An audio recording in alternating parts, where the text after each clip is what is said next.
Hi, this is Gowron, Robert O'Reilly, in Star Trek. Go to Kneel Before Pod. Now. Now! Now! Goodbye. Kneel Before Blog presents Kneel Before Pod. Hello, I recently had the chance to talk to writer and producer Joseph Mallozzi, noted for his work on Stargate SG-1, Stargate Atlantis, and Stargate Universe, but most recently as the creator of Dark Matter. We talked all things Dark Matter, Season 3 currently in production, the influence of anime on his writing, and even a couple of points closer to my heart. Will Six have to face off against Anders again? And just who was 3's third gun Pip named after? Enjoy our discussion. Mr. Joseph Mallozzi, welcome. Thank you, sir. We're very glad to have you on here and talk about your show and hopefully a bit about yourself as well. I think we might jump straight into a question about Dark Matter there. I'm wondering, seeing as you're now right into the writing, I think, of Season 3, I don't know if you're into the shooting of it, but whereabouts are you on the whole pleasure of writing through to, oh my God, I've got a deadline pain scale of things? Well, actually, it's a constant 10 throughout until we wrap. But right now, we have 4 scripts out. We have 8 drafts done. I'm actually presently working on episode 9, and I'm going to jump on the rewrite for episode 8. We are actually prepping episodes 1 and 4. We'll be block shooting 1 and 4 first with director Ron Murphy, and we go to camera on November 18th. And right now it's just prep, basically getting ready, putting the pieces together, visual effects, playback, art department, the set builds.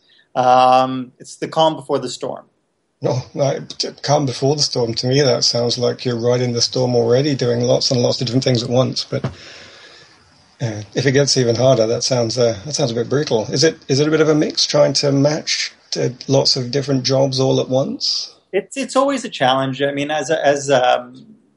when we wrap up the hiatus as a creator, I'm already putting together the pieces for the next season, and then we get together with the writers and we break the stories.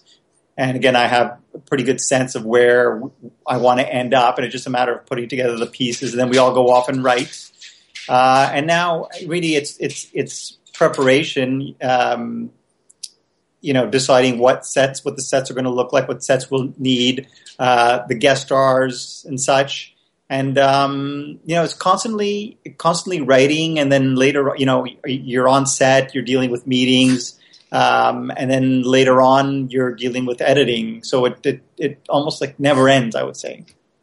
Well, but eventually it does end when it's canceled. But for now, it's endless. I wondered, I've seen online, IMDb and so on, all the previous projects that you've been involved in and so on, but I wondered if Dark Matter, is it more personal than maybe Stargate and so on, just because you're also the creator as well? Does that change any of this process for you, maybe? Oh, yeah, absolutely. I mean, Stargate was a lot of fun. But we were essentially playing in someone else's sandbox. We had to put the toys away where we found them once we were done with them. In the case of Dark Matter, it's my show. So, simply put, I can do whatever I want. I mean, I have a game plan. I've had a 5-year game plan going in. I know where all the stories, the character journeys end. I know all the twists and turns. And one of the great things about that is that I'm able to layer in certain hints along the way. It's just nice, being able to produce your own show. You have that creative freedom to tell the stories you want, as opposed to really, working with someone else's characters and always, in a sense, being kind of stymied by the fact that really you can develop characters and develop stories, but you can't really make any changes that will, have a major impact really on the series going forward. I wonder then if we would be able to look through all of those shows the episodes of Dark Matter then have been in series 1 and 2 so far and pick out the real influences of you. I mean, I've seen on your blog that there just might be a very tiny Japanese influence on some of your writing. I wonder if there's Yeah, definitely. Yeah, definitely. I mean, I've always been had a lot of interest in Japanese culture, and I've always been a huge anime fan. And you definitely see the anime influences in Dark Matter more overtly through, let's say, a character like Ryo Ishida, obviously. And some people consider it a trope, I suppose. But I mean, it's really, it pays tribute to the swords and space subgenre of anime, like a Code Geass and even Gundam to a certain extent. Something I grew up with and loved. So you definitely see that on a I guess more subtle or maybe not so subtle. It depends how big a fan you are. Influence. I was a huge fan of Cowboy Bebop, so definitely the character of Five was inspired by the character of Radical Edward in Cowboy Bebop. I so wish that I was more of an anime fan here so we could launch into an in-depth discussion, but my knowledge of it is quite limited. I've seen a few, but yeah, the names have come up there, but I highly recommend Cowboy Bebop. Cowboy Bebop, I'm taking a note right now. Yeah. There's a friend of mine who will be glad to know that I'm being pulled more into anime. Are there any other themes that I wondered, I mean, that we might see in the, even if they're just like little Easter eggs that have come from other influences in your life? I mean, you'll see them all the time. Just off the top of my head, I mean, I can't, they don't readily come to mind, but I mean, every time we go into prep and I think of a moment, I mean, there are going to be several moments in season 3, little visuals that will pay tribute to what has come before, specifically in terms of big sci-fi movies that I was influenced by, Star Wars or Alien, and the shows I used to watch growing up, Star Trek, and shows I enjoyed later on, like a Farscape. When there's always a fun little opportunity to give those influences a shout out, I definitely take them. Cool. I mean, I think I can hear one of the influences in the background there, perhaps, that might have gotten the name of one of Three's guns, I think. Is that? Yes. Actually, that's Lulu, actually, in the background, who's growling for food. Bubba and Lulu, Three's guns, named after two of my dogs, Bubba and Lulu. I had it in my head that I was going to ask about Three's other gun, but then I suddenly thought, what if it's like a poignant connection to another dog that might have unfortunately passed away, but now I feel kind of suckered into it. Is Pip also... Three has 3 guns, and I only named 2 of them. Actually, I didn't realize he would have 3 guns on the day, and Anthony ended up in that scene in episode 2. He says, "This is Bubba, this is Lulu, and this is Pip," and he actually named the third gun after a friend's dog. Right. So it's kept the theme then. That seems good. Yeah. Yeah. I do have to ask though, because I noticed in one of the reviews that we do that Bubba did get rescued off the ship. Are Lulu and Pip, are they gone? Are they no longer to be with us? I believe they were back on the ship. I think they're good. They're safe. Yeah.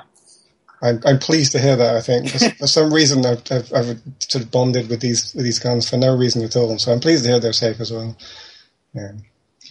I think what lots of people listening will be, of course, interested in is season 3. And I know you keep it tight, so I'm not going to try and push into some of the probe into the depths of it. But I am curious if season 3 is going to have a theme, because I think season 1 and 2 really did.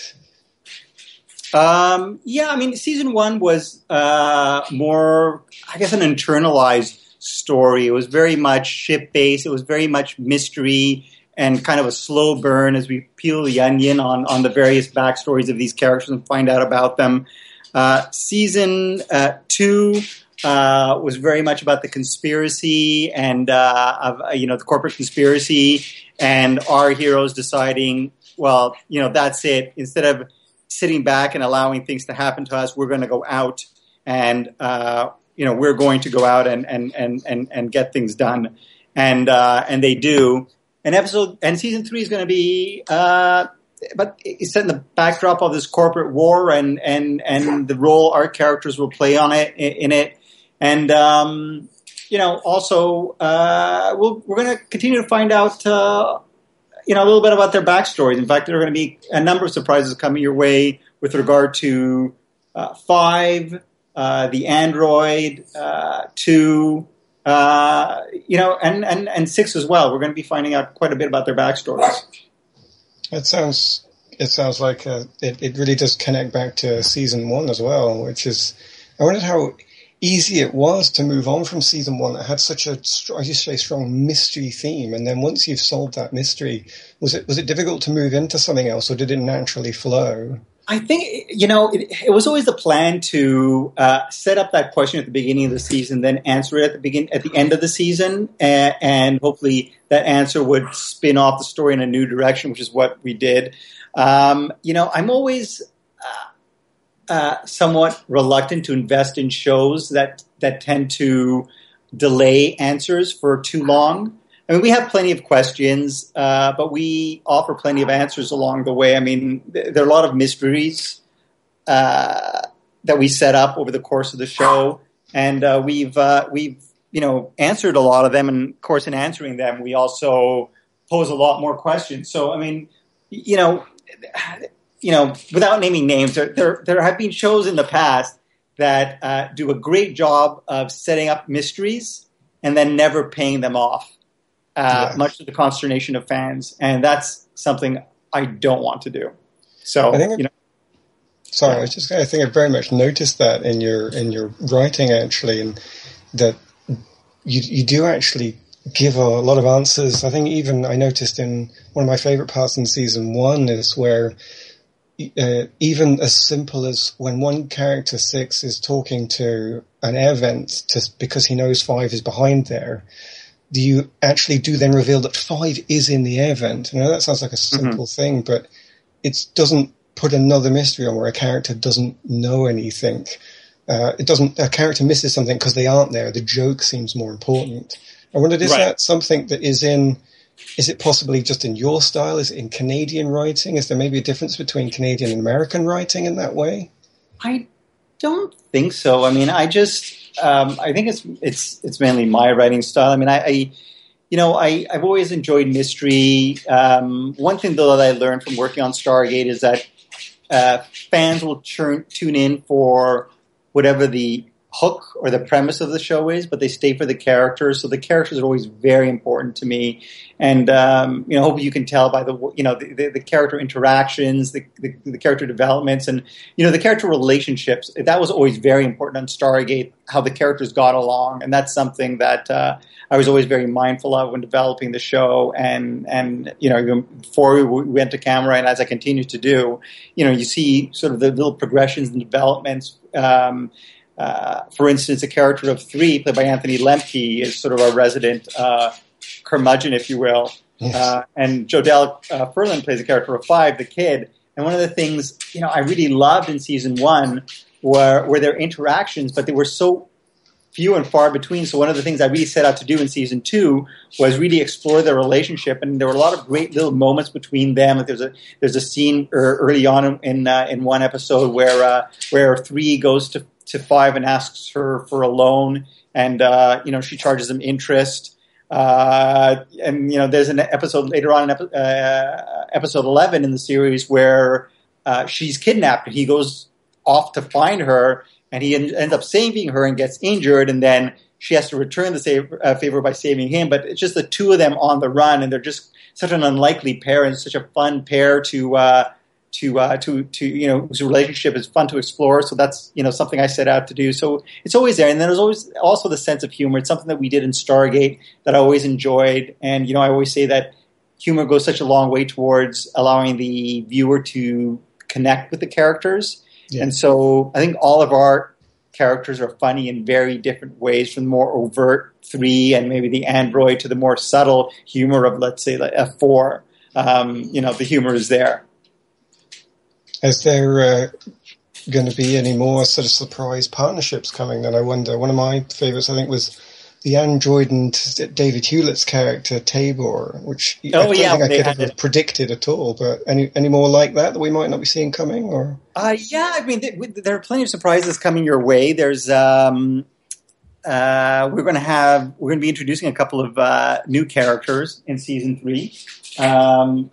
One of them, a character called Solara Shockley, who is a character that I can't say too much about, but she'll be appearing introduced in episode 3, and she'll be a very interesting addition to the crew, potentially a temporary addition to the crew, and especially her interactions with 3 are particularly memorable. So that's something to look forward to. And then we're just going to be continuing the relationships that we've established. I mean, one of the most interesting relationships really is going to be the relationship of Ryo Ishida, formerly 4, and his former crew members. I mean, last we left Ryo Ishida, he was blowing up the space station with our crew on board. So, definitely there's going to be some hard feelings, perhaps, heading into season 3. I wonder how difficult it is to write some of that stuff, actually, when you've got a large corporate war spanning for what we have to assume is most of a galaxy, down to a very personal level, which is a crew on board a ship. And then when you've got possibly the advantage of having some of the main characters in both sides of it. So you say Rio is an emperor, he's very much a political faction, and then the other characters are tiny players in theory, although they can have great influence. They are seemingly quite distant from each other. Is that difficult to put together and bring them into the same plot? Not really, because when last we left Ryo Ishida, he was making off with the blink drive and was, you could say, unintentionally responsible for the death of Nix. So, whichever characters survived the space station explosion are going to be, going to return to a ship, knowing that, well, as far as they know, Rio killed Nick, and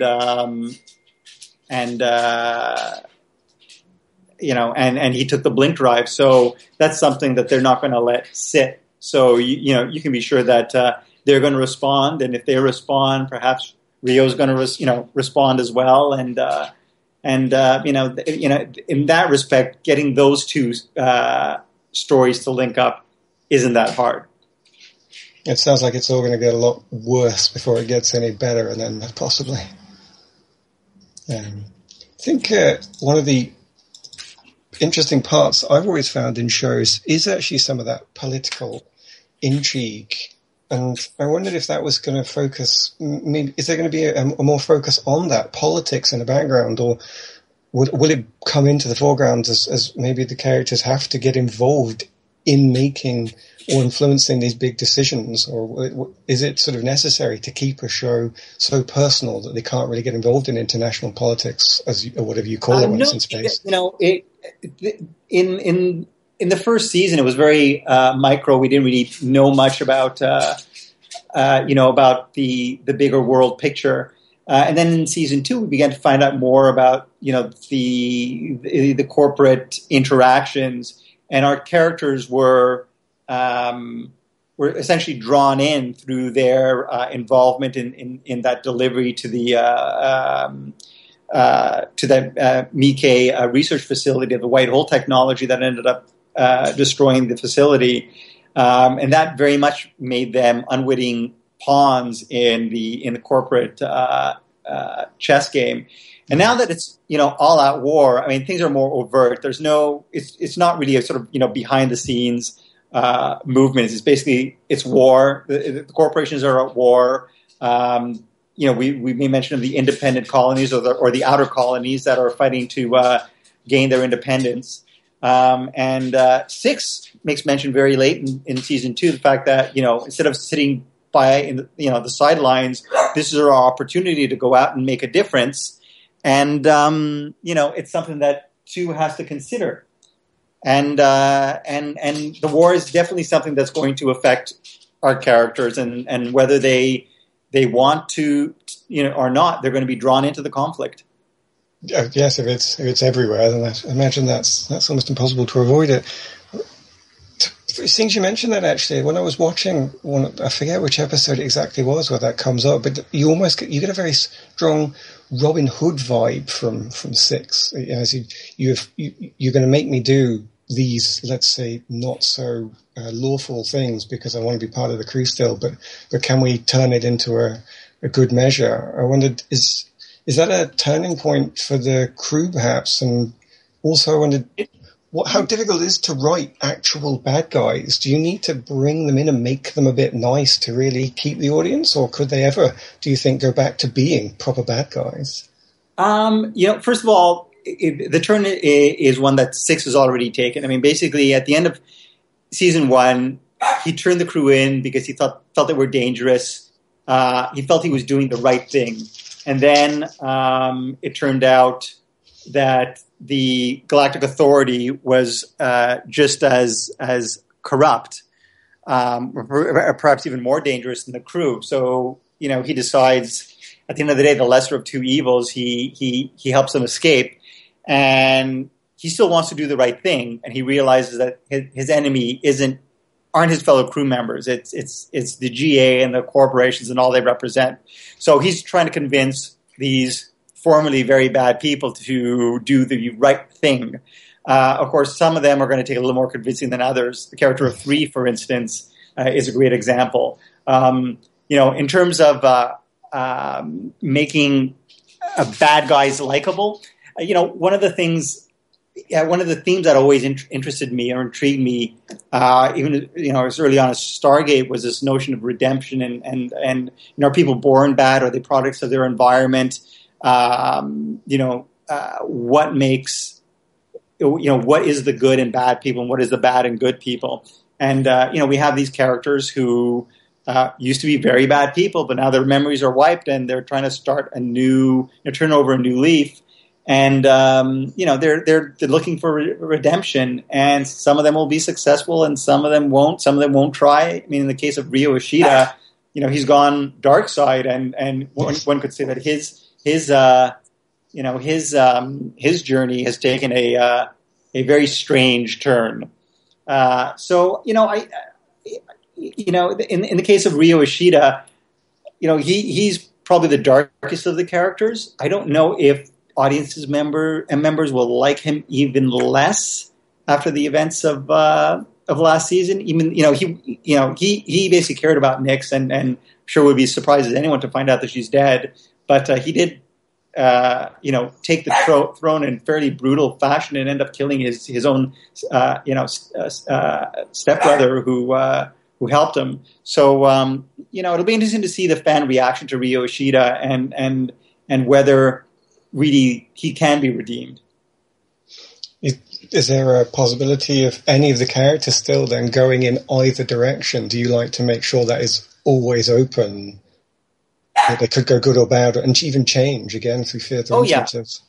Yeah, absolutely. I mean, there's always that possibility. And remember, it's always interesting to put these characters in extreme positions. For instance, in the case of, former 4, Ryo Ishida, he's put in a position where he realizes the only way he can save his home world is by triggering this conflict. And the way to trigger the conflict, he finds out, is by destroying the space station and killing all those people on board. What he does is he warns our crew and, gives them the heads up and says, hey, through the android says, clear the station. Of course, they still end up on the station at the time. So, I mean, he's a much darker character, but there is still, that, I guess that goodness or loyalty, within him. So, I mean, it's just very interesting to explore, like I said, the light and the darkness and the darkness and the light. And in the case of 2, for instance, in episode 12 of last year, where she's taken, she's experimented on by the scientist. She turns the tables on them in truly brutal fashion. Yes. And you see flashes of that, and even in 5, the hitherto innocent, sweet 5s. Episode 2, kill them all. She has the android take out, her GA interrogators. She's taken a bit of a dark turn as well. Absolutely. You mentioned one of my favorite scenes there, actually. I think that was the point where I realized just exactly how dangerous androids were in your background. That was quite a moment.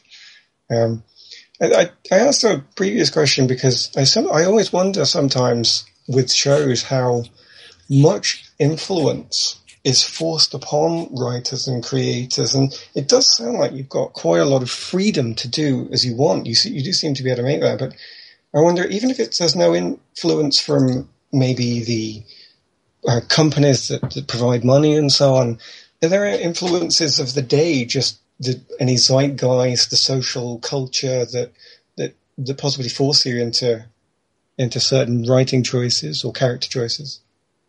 I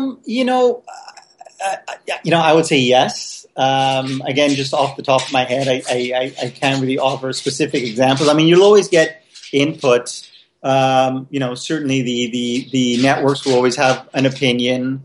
They'll weigh in. Jay Firestone, who's the president of Prodigy Pictures, the producers of the production company, he will read all the scripts and weigh in with his thoughts. There's audience viewer response, reaction, and there's also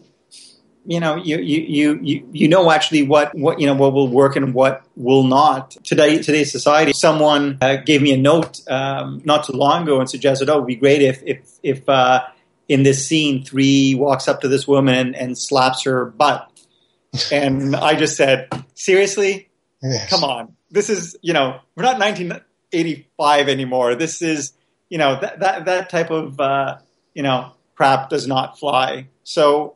It's something you're mindful of, so yeah, I mean, definitely you're always, you're writing for, your viewers, you're writing for,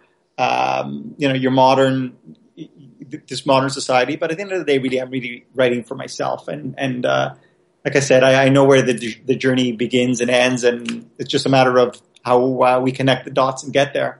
Absolutely. It is funny how strange our level of acceptance of, as you say, sexual politics, gender politics, racial politics can still be tested even now, actually. But noticeably, one of the most influencing norms, I think, now that I've noticed in writing at the moment is around strong female characters. I very much notice that these days we've gone to the almost opposite end, where to be strong, a woman has to be able to be physically strong. They have to be able to take people down in a fight. They have to take no nonsense from men and physically react to it. And I think I've been pleased to see that certainly in Dark Matter, people have been strong in other ways, like 5 talking 2 down in that mindscape. Mm-hmm. And there's also been moments where I think that other episode you mentioned, which I'm afraid I can't name a title of because my brain's gone a bit chaotic, but where 3 and 5 are out together trying to survive as they're chased by the GA. And I noticed that they don't talk to each other as being forced by their age. One is younger, one is older. They do seem to be able to talk like family members, even if it is a slight influence of older brother to younger sister. Noticeably, right. They both seem as mature as each other. And I'm thinking, I think that somehow you're dodging stereotypes. I wonder, are you trying to? Is that something that you definitely want to put in? Or has that come about through other reasons? No, one of the things, off at the very beginning of the series, we established these characters, and they were very much archetypes. 3 was a gunslinger, and everybody hated him. 2 was fearless leader. 5 was the hacker kid, most of the negative reactions to the pilot in the first couple of episodes were, it's just they're stereotypes.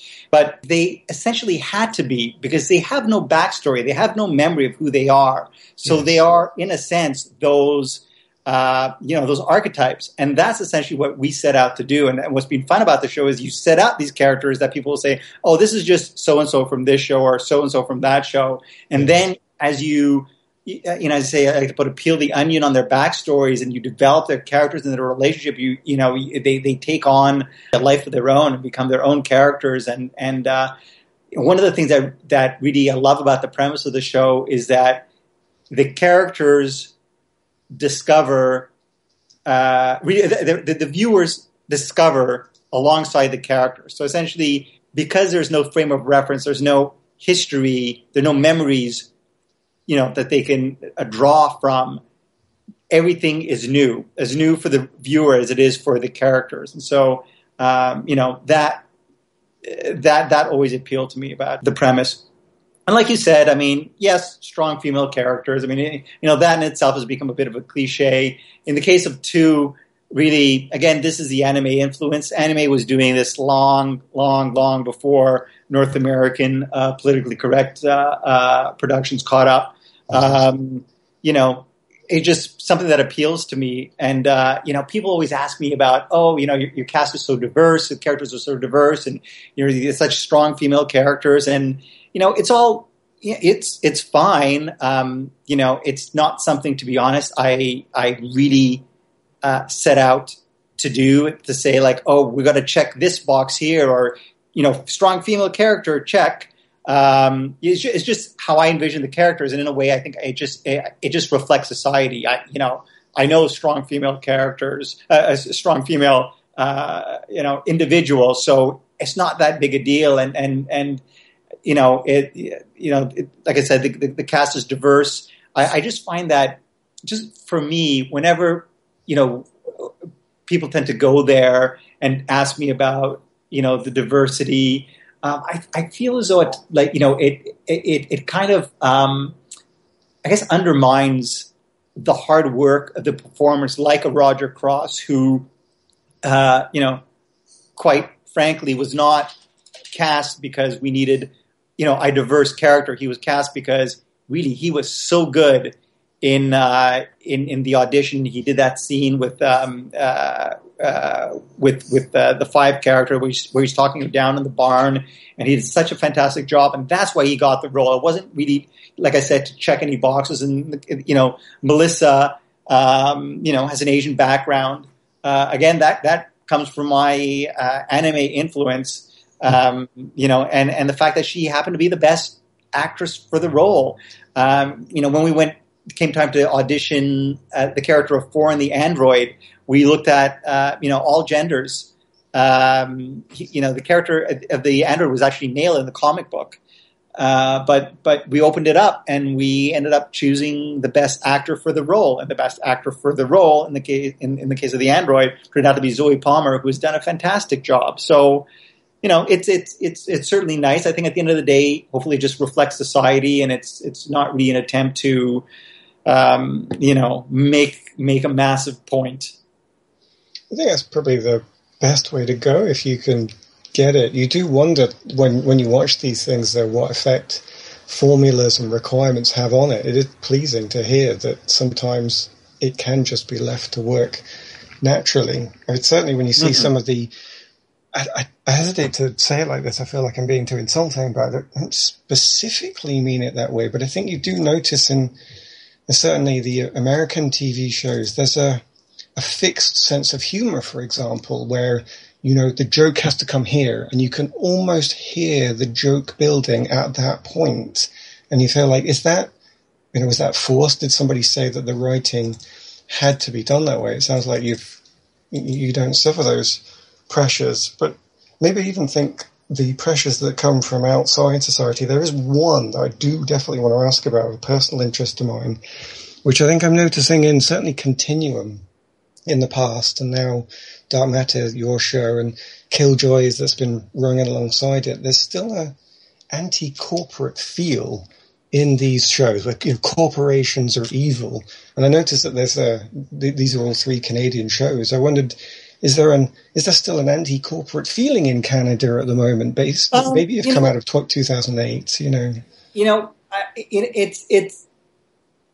in the case of Dark Matter, I mean, I can't speak for the other shows. I mean, I just imagined, 200, 250 years in the future. I mean, who are really the power players in today's world? And they are the corporations, and they're the ones with the money, and they're the ones who are going to be able to go out and, exploit resources, planetary resources. And so I just, explored that and just took that to what I assume would be kind of the logical extension that, they would be the ones calling the shots in the future. But, it's not just one dark, shadowy entity. There are many corporations. And, in the case of the Mikkei Combine, represented by Commander Truffaut, played by Tori Higginson, I mean, they're kind of a wild card. They're a corporation, but they're not necessarily bad, evil. I mean, in fact, even like Ferris Corps, I would not describe them as necessarily evil. They're pragmatic. They're concerned about their bottom line. So, I mean, I guess you could see that as evil. I think they're more opportunistic and practical. Yeah, maybe you're right. I think it's possibly easy for the viewer to get carried away with some of these things. Although there are decisions that you can so easily relate to maybe executives in your own life. Like there's a very strong influence in the financial sector, I think, at the moment to deregulate again, and that in my head makes me think, does that not mean we are definitely heading towards repeating the 2008 financial crisis? It seems to be this cycle that we're just going to go over and over. So maybe it's not evil, but it seems short-sighted, perhaps. Right. I wondered if that had maybe influenced, if it had come out from, if you'd seen that in society and thought this was something you wanted to comment on. In certain respects, it is, I think, reflective of society, but I try really not to comment or use it. My shows, sort of to make any political or social commentary. I mean, other shows do, and that's fine. I just find that, there's always a danger of dating yourself, yes. Which is something, like to avoid doing. So, I mean, yes, it reflects society. I think in some instances it's really subconscious. So I will say that, there's really not an overt intent on my part. No, fair enough. I think, as you said, I don't think you don't need to go down that route to get to an interesting plot. That's certainly not necessarily at all. But maybe it's just like a personal interest of mine. As I say, I link Sinks to maybe Robin Hood. Is he going to do that? And I'm also very interested in the 6 Anders collide, maybe, if those two characters will ever get together again, because I think maybe the ideological discussions they could have could be very interesting. But yes, but yeah, there's certainly no need to go down that route, absolutely. But yeah, that is certainly one of my favorite parts of the show. So from a personal interest, even though I know you can't say much at all, but Anders, we are going to see him. Is he going to meet Six again, maybe? You know what?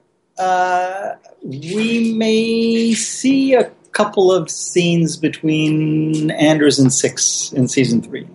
I will take that. The Magic 8 Ball says chances are good. Looks promising. I'll take that as a win from an own personal perspective. I will absolutely take that as a win. I think the other areas that I thought might have an effect on shows that I would be interested to ask about this. I noticed on your blog that you said there's a potential for time jumping possibly coming up in season 3. And I noticed at the moment that time jumping is very popular as a plot theme. Flash, Legends of Tomorrow, Timeless, I think Neil Before Blog looks into. Do anything like Marvel, the DC shows, the popularity of them, do they have any effect on you at all? Are you into them? Do you watch them? Do you like them? I've always been a comic book fan, and I still do read. Marvel, DC, and a lot of the other ones. But but I don't watch the TV shows. I mean, I'll be honest, whenever we go down to LA and we take meetings and people ask, what do you watch? I can honestly say not much, simply because when you're in production on a TV show, there isn't much time to actually watch TV. I read a lot. I'm an avid reader in that I do most of my reading usually between 10:30 and midnight, and that'll cover anything from novels to novels, short stories, novelettes, and comic books. So in that respect, I think there's certainly some comic book influences in Dark Matter, but nothing really from any of the TV shows. I haven't really watched them. Not that I don't think they're any good. I just there may be really a handful of shows I do watch on television. Just because I don't have the time. And, what you said about time travel, I mean, there's certain, I guess you could call them sci-fi tropes or on the flip side, evergreen plots that, that sci-fi shows do. One of our first shows, one of the first episodes, my former writing partner and I, Paul Mully, wrote for Stargate was an episode called Window of Opportunity, which was essentially a time loop episode, a Groundhog Day episode. And, on the surface, you look at it and say, well, it's just a time loop episode. Other productions have done it. But it's still, it ranks as one of the favorite fan episodes of the show because, you put our characters into the situation. And when you put our characters into the situation, it becomes different. So essentially, if you're going to do a time loop episode, what you should do, which I've done, is go out there and watch as many time loop movies and episodes of shows that have already done it. Find a way to do it differently and find a way to do it that speaks to your characters and your audience. Sounds like it could be tricky, but I noticed you bring up Paul Mully there, actually, and I got in my notes, actually, to mention about that. I think has he been a long-term writing partner of yours? Yeah, we were writing partners for quite a long time on Stargate, writing and producing partners. And we used to actually co-write scripts together, and even though in later years we were writing scripts separately, we would share co-writing credit simply because I would tend to write the original scripts while he would be busy rewriting other writers. And because, he would get his rewrites on other writers would be uncredited, but would require as much work as writing an original, to even things out, we shared story credit. But for Dark Matter, we're writing separately. He's actually in Vancouver. We're shooting in Toronto. He has a family. He's decided to stay in Vancouver and spend time with his family. So he writes scripts and he'll weigh in on various aspects of productions. But I'm in Toronto running the show and doing all the last minute prep rewrites and writing my own original scripts as well. So he's still involved, though not really as in terms of hands-on production this season. It does seem to be that you are very much the face of Dark Matter. You're on there. You're on the blogs. You've got the reviews like that. The interviews like this. Is that a choice that's been made between you, or is it just that you are simply the person with a more available time? Well, to be honest, I mean, the Dark Matter was the premise and the show and the story were something I came up with and I developed over 4 or 5 years or more while I was waiting for Stargate to end. And then we went into development, as my writing partner, he came on board. And so I wrote the pilot and he did a pass on the pilot. And he's involved in all aspects of spinning stories and such. But I mean, really the idea for the show was mine, and the character journeys that I've mapped out are in my head, and and I'm show running the show. So in that respect, I'm taking point on the show. But he's been invaluable. I mean, he's really probably the best writer I know. He writes fully half the scripts. He does a pass on most of them. He's very involved when it comes time to breaking the stories. Like I said, I mean, in general, I know where I want to end up. I know where the stories if, for instance, the arc of season 3, I know what the main story is going to be. I know where we're going to end up. I know where the characters are going to end up. I know the big moments. The challenge is really, what are the specific steps to get there? And that's where really he's invaluable in helping, to really flesh out the stories and the episodes that make up the, our 13-episode third season. Well, it sounds like it's a really good partnership then, yeah, if nothing else, absolutely. Yeah. Well, we've nicely gone through my little notes and questions here, so I am going to thank you for your time. It's been excellent to hear about you, and definitely interested to see where the characters of Dark Matter end up after being scattered to the four winds at the end of season 2. I think, is it Sci-Fi UK that will be showing season 3 over here in Britain? Yes, it is. Excellent. So we can direct all viewers to that in the coming months. Is there a month that we should be looking out for it coming back? Do you know? I don't know if they've announced an air date or premiere date. I know last year it was July. So around there, June, July. So everybody should be looking out for in the summer Sci-Fi UK Dark Matter season 3. But I must say we cannot let you go before we ask you one more question, as Neil before Blog likes to do. Okay. We would like to know, if you had a superpower, what would that superpower be and why? And is it influenced by anime at all, perhaps? It is not influenced by anime, but is influenced by the challenges you face as a showrunner and just a writer in this business. I would like to have the ability to read people's minds so that I can cut through the bull and know exactly what what they're thinking, not what they're saying, but what they're thinking. Very interesting, and very practical of you, I must say. Thank you. You haven't actually gone for something, I'd like to be able to do this, that, and the other.